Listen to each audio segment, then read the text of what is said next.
तब तुम 10th class का एग्जाम दे सकते हो, नहीं तो एग्जाम तुम्हें दिया नहीं जाएगा।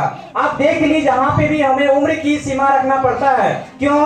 क्योंकि हमें उम्र के अनुसार हम आगे बढ़ते हैं, पढ़ते हैं, लिखते हैं। उसके बाद जब मेरा सब कुछ का समय आता है, धीरे धीरे समय के अनुसार हम लोग सीखते जाते हैं, पढ़ते जाते हैं। और माँ बाप के बाद जो भी हमें शिक्षा देते हैं अपने जीवन में, चाहे कोई भी शिक्षक हो, चाहे आपको जो क से भी सिखाया हो, चाहे आपको 2 क्लास से भी सिखाया हो, चाहे आपको 9th क्लास या 10th क्लास में पढ़ा रहा हो, लेकिन सबका जिंदगी में बहुत ही महत्वपूर्ण स्थान है। और एक शिक्षक ही ऐसा है, वो चाहता है कि मेरा बच्चा हमसे भी आगे निकले, और एक माँ बाप ही है कि वो चाहते हैं कि मेरा बेटा हमसे भी आगे निकले, हमसे अच्छा जो है ना सब काम करे, पढ़ लिख के मेरा नाम करे।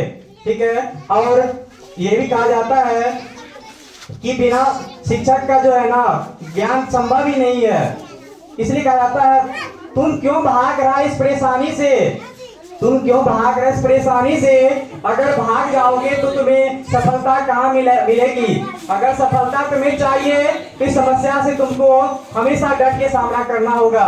और यही समस्या जो है ना एक दिन तुम्हें क्या बनाएगी, एक अच्छे इंसान बनाएगी, एक अच्छी पहचान बनाएगी। क्यों? क्योंकि बच्चा के पास 2 रास्ते होते हैं। जब बच्चा पढ़ने के लिए आते हैं और मान लीजिए बच्चा धीरे धीरे बड़ा हो रहा है, 8th क्लास हो, 9th हो, 10th हो, 11th हो, 12th हो या आगे हो, बच्चा जब आगे धीरे धीरे बड़ा होता है, बच्चा में डेवलपमेंट अपने अपने आ जाता है, उसका माइंड बहुत कुछ समझने लगता है। और एक किताब ही ऐसा चीज है जो हमें दुनिया के बारे में सिखाता है, दुनिया के बारे में समझाता है। हम घर बैठे दुनिया के बारे में जानते हैं, कहाँ है, क्या है, नहीं है, कब हुआ, कैसे हुआ। ये राधा कृष्णन ऐसे कोई आम इंसान नहीं थे, एक महापुरुष थे। अब मान लीजिए हमारे गांव में कोई मर जाता है, सपोज करें नहीं मरे, कोई मर जाता है, अगर वो एक अच्छा इंसान रहता है, अपने समाज में अच्छा काम किया रहता है, मरने के बाद आदमी अफसोस करता है, बोलता है क्या क्या किए भगवान, कितना अच्छा आदमी था, कल भी तो से बात किए थे, कभी आज तक एक गाली भी नहीं दिया होगा, नहीं बकवास किया होगा, लेकिन हे भगवान कैसे जल्दी इतना चला गया।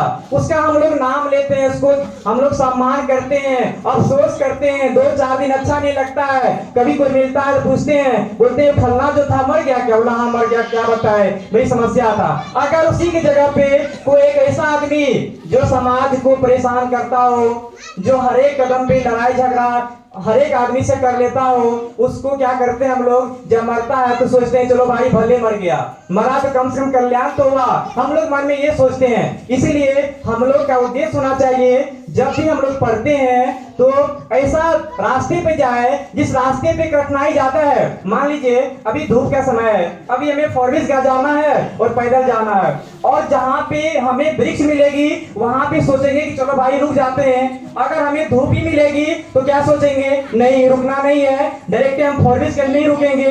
क्यों रुकेंगे?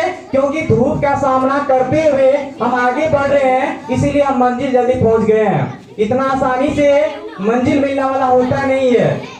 अगर आज कोई भी आदमी कुछ बनता है ना, उसके पीछे बहुत बड़ा राज होता है।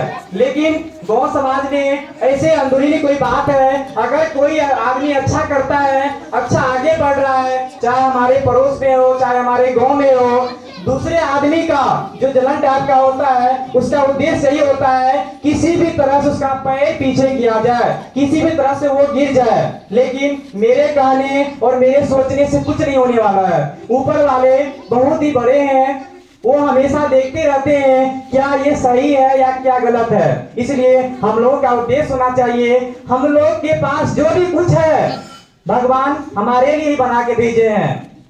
जिसके पास जो चीज है उस